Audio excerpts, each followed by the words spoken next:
Saviez-vous que la CAF peut suspendre vos droits si elle suspecte une fraude? Aujourd'hui, les contrôles sont de plus en plus fréquents et un simple malentendu peut vous coûter cher. Alors, comment se défendre efficacement face à une contestation de la CAF et éviter de lourdes conséquences? Explorons ensemble les solutions à votre portée. Oui, bonjour contrôleur CAF, je vous ai laissé un avis de passage, vous pouvez ouvrir s'il vous plaît? Merde, putain, c'est le contrôleur de la CAF. Oui, bonjour, entrez. Bonjour, alors avant de me faire contrôler, je voudrais voir votre carte professionnelle s'il vous plaît. Mais bien sûr. Tenez. Bon, très bien, maintenant nous allons pouvoir débuter ce contrôle. Vous allez me dire donc les personnes qui vivent au sein de votre foyer et les revenus que vous gagnez. Oui, bien sûr, écoutez, je vis avec ma fille et les seuls revenus que je touche en ce moment, c'est ceux du RSA. Très bien, merci. Donc pour vérifier vos propos, là je vais procéder à un contrôle. Donc je vais fouiller entre guillemets certaines pièces et vous allez me donner quelques justificatifs qui prouvent que votre seule source de revenus sont ceux du RSA. Alors tenez, ça c'est le justificatif. Et par contre, vous avez le droit de fouiller les pièces comme ça? Oui, bien sûr, ça fait partie de mes droits. Donc là, écoutez, je vais aller dans votre chambre et puis on va voir un peu ce que je vais trouver.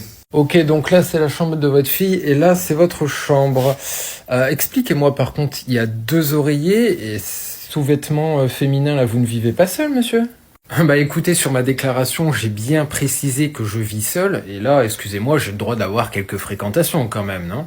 Bon, écoutez, pour les justificatifs de vos revenus, ça correspond bien à votre train de vie. Là, par contre, on va procéder à un contrôle un peu plus poussé parce qu'il y a quand même une suspicion que vous ne vivez pas seul, monsieur. Non mais écoutez, je vous dis que je vis seul. Et puis d'ailleurs, qu'est-ce que je risque? Ça va être très simple, ce que vous risquez, c'est une suspension de vos droits. Donc écoutez, on va revenir vers vous. Si vous avez une dette de la CAF, restez bien jusqu'à la fin de la vidéo. Nous allons voir ensemble comment effectuer une contestation ou effectuer un recours. Alors si vous souhaitez contester une décision prise par la CAF, le premier recours qui est le moins efficace, c'est de leur envoyer un courrier depuis leur site internet. Si votre requête n'aboutit pas favorablement, vous pouvez faire appel alors à un médiateur administratif qui pourra étudier votre dossier pour vous apporter une aide personnalisée. Et si cela ne vous satisfait toujours pas, vous pouvez saisir la commission de recours amiable, c'est le CRA de la CAF. Vous pouvez les saisir. Et enfin, si après toutes ces étapes à l'amiable, votre litige CAF n'a toujours pas été résolu, il vous faudra entamer une procédure contentieuse, notez bien, auprès du tribunal administratif, le TA, qui sera votre dernier recours afin de contester une décision de la CAF. Dans la première partie, on a vu le contrôleur de la CAF mener une enquête chez un bénéficiaire soupçonné de ne pas vivre seul. Cette situation soulève des questions sur la vie privée et les droits lors d'un contrôle. Dans la deuxième partie, on va explorer les conséquences juridiques des fraudes à la CAF et les délais de prescription. Si vous êtes harcelé par la CAF, vous êtes sur la bonne vidéo. On vous demande un remboursement d'un trop perçu ou alors vous avez fait une erreur dans vos déclarations. Restez bien jusqu'à la fin de la vidéo, j'ai la solution pour vous. En matière de prescription, la CAF a jusqu'à 2 ans pour vous réclamer l'argent qui leur est dû. Passé ces 2 ans, si vous n'avez pas reçu de jugement au tribunal, toutes leurs relances n'auront aucune valeur juridique. Vous ne devez plus rien puisque votre dette sera caduque. Ensuite, nous allons parler des fraudes.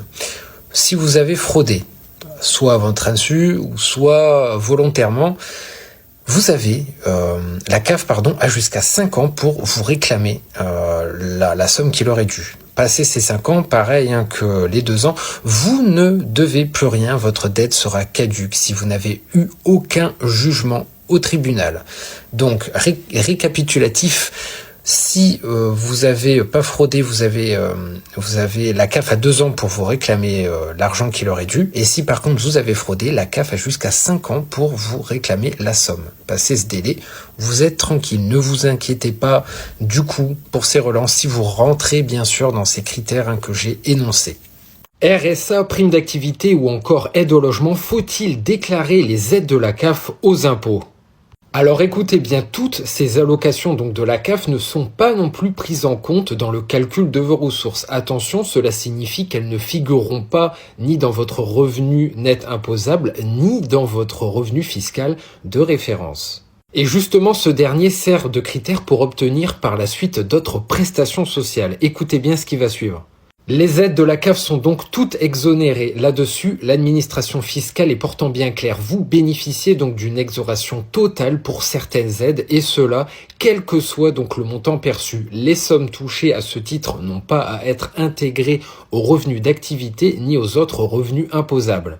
L'intégralité des aides de la CAF sont donc concernées. Vous n'avez aucune obligation de les mentionner dans votre déclaration annuelle de revenus. Et pour rappel, les prestations en question sont les suivantes. Vous avez la prime d'activité, le RSA, la PAJE, l'ARS ou encore même les APL, l'ALS. Toutes ces aides-là ne sont donc pas à mentionner sur votre déclaration de revenus. Au cœur de notre discussion, les contrôles et litiges avec la CAF soulèvent des interrogations sur l'équité et la transparence.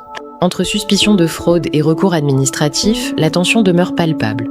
Alors, face à ces enjeux complexes, comment s'assurer d'une justice sociale véritable pour tous les allocataires ? Ça vient de tomber aujourd'hui, la CAF est sur le point apparemment d'être jugée pour son algorithme qui contrôle donc les allocataires les plus précaires, mais il y aurait un possible caractère discriminatoire dans les contrôles de la CAF. La question est, est-ce que vous avez été donc, on va dire, victime de cet algorithme qui contrôle les personnes dans une situation très précaire et qui n'aurait pas lieu de frauder car c'est leur seule source de revenus. Et là, sur un journal très connu dont je ne citerai pas le nom, il y a un risque d'être contrôlé à la suite d'un événement comme un déménagement qui serait plus fort pour une mère de famille sans revenus que pour un couple plus aisé.